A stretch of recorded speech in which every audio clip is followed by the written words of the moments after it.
Hey, everybody, Off the Mic Sports Network here. Another edition of Off the Top Rope. We are reacting to WrestleMania Sunday. And listen, I hate to say this. It was a great night.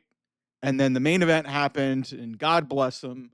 I know what they were trying to do. It was a great moment for John Cena getting number 17. It was the most anticlimactic way possible. And this was not good, people. This was one of the weaker WrestleMania main events that I can remember. And it sucks because of the people involved. The crowd kind of maybe elevated this a little bit because they were really invested in John Cena. But if you peel all of that away and what we had to do to get here, this was bullshit. I'm sorry, this was bullshit. This was, and considering what happened the night before with no belt, nothing on the line, it's almost like you should have ended it with Punk, Rollins, and Reigns. But the problem was there was no championship on the line. And look, I love John Cena. I think he's one of the best to ever do it. But it's clear that he's not he wasn't the greatest wrestler to begin with. He's gotten better over the course of his career, but he doesn't do it anymore. So you could see that getting exposed. Cody was trying his best. Nothing was really connecting. Cena was audibly calling spots through this match. And then the interference stuff and the bullshit that, we thought was coming, nothing happened. Nothing happened. Travis Scott got his receipt. The referee got bumped twice.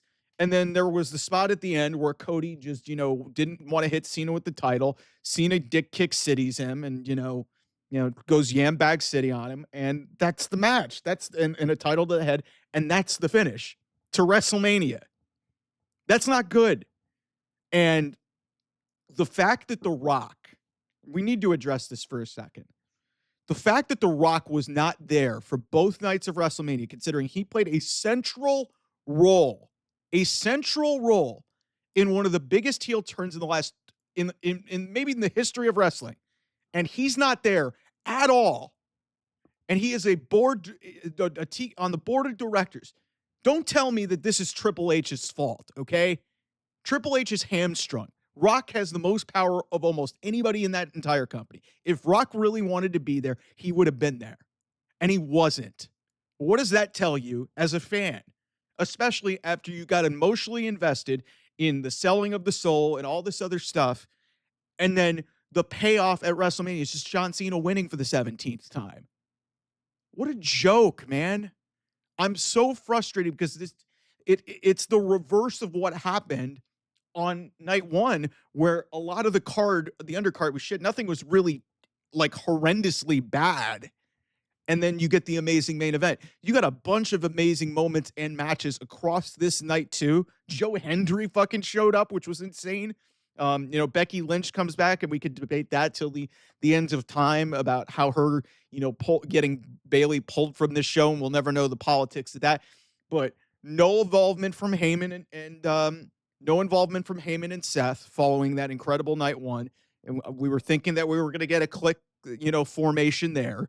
And then Rock's not there. And the only involvement in the main event of WrestleMania is Travis Scott, who I understand is very, very famous and had the theme song of WrestleMania. But that's it. That's all we got. That's it. This was bad. I gotta call it like I see it. But some people will say, "Hey, it's one of the worst it's one of the worst booked main events ever."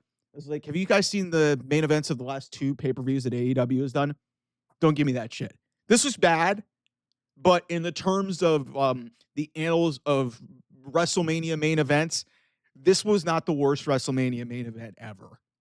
John Cena got his 17th championship, which is admittedly cool. Cody Rhodes tried his hardest, and there were some points in this that were fine, but given what we had seen in the main event of Sunday for the last couple of years, this was a significant step backward, and especially with what happened with Punk, Rollins, and Reigns on Saturday's show to close it out in one of the greatest matches that I've ever seen. And then you open up the show with another great triple threat, maybe the greatest women's match this company has ever seen, between Io Sky, Rhea Ripley, and Bianca Belair.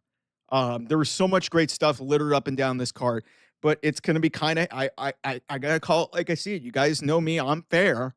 And and a lot of things you're only as good as your main event. And the way this show went off the air was just flat to me. It was very flat to me and very disappointing.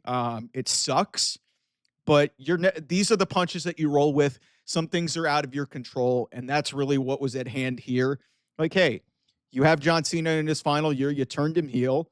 He was going to win the championship. We all knew this. I expected it to happen.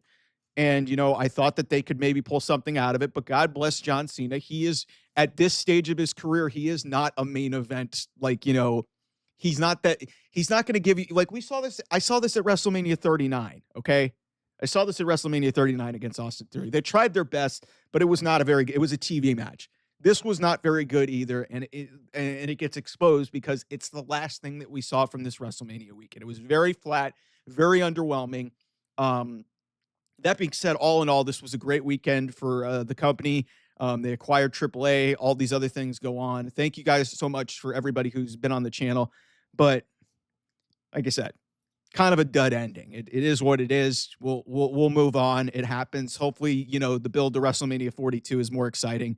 But believe me, I'm gonna have some thoughts on this moving forward. Anyway, thanks so much for watching. I'll see you guys soon. Bye bye.